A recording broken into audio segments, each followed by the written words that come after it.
Malaria is one of the biggest health threats worldwide, impacting approximately 3.3 billion people each year. It is defined by the World Health Organization as a life-threatening mosquito-borne disease. The malarial life cycle involves two hosts. The Plasmodium parasite is transmitted into a human's bloodstream through the bite of an infected Anopheles mosquito.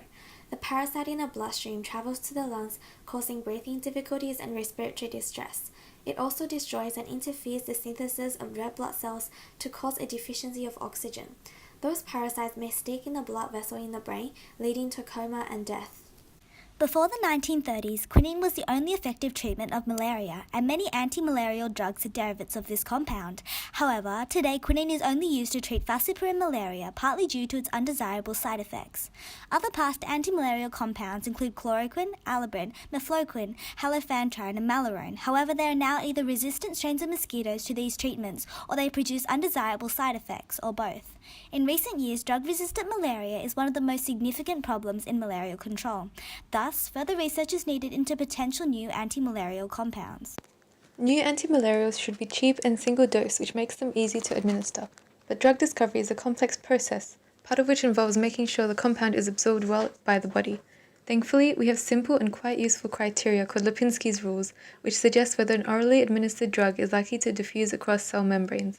However, these criteria are not sufficient to ensure effectiveness in killing the parasite. So how do we find a drug? An example of the process is given here. Once promising lead compounds such as the triazolopyrazine series are discovered, they need to be adapted and optimized towards the eventual goal of taking the drug to clinical trials. The 2-chloro-6-hydroxynopyrazine and the aromatic 2,4-dichlorobenzaldehyde undergo condensation reaction in the presence of ethanol, producing 5-chloro-3-2,4-dichlorophene, 1,2,4-triazolo-4,3-A-pyrazine. This molecule undergoes oxidative cyclization using dichloromethane and PIDAS catalysts. Finally, with the addition of alcohol group using potassium hydroxide, 18-cron-6 and toluene as catalysts, 5-3R, 5R, 7R, Admentan 1-ul-methoxy-3,2,4-dichlorophene, 1,2,4-triazolo-4,3-A-pyrazine was synthesized and tested as the final antimalarial product. Here are the NMR spectroscopy for two of our intermediate compounds during our antimalarial synthesis. Each peak represents one hydrogen environment, and the integral number at the bottom shown in red indicates the number of hydrogens in the same environment. The further left the peaks are means that they're more shifted, and the unit for the amount of chemical shifting is parts per million. These black numbers on top indicates the exact value for the shift.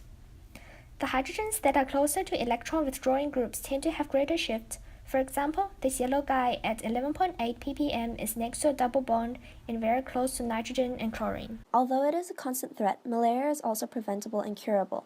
If a new effective antimalarial compound can be synthesized, the global malaria burden can be reduced, taking us one step closer to a world where malaria is completely eradicated.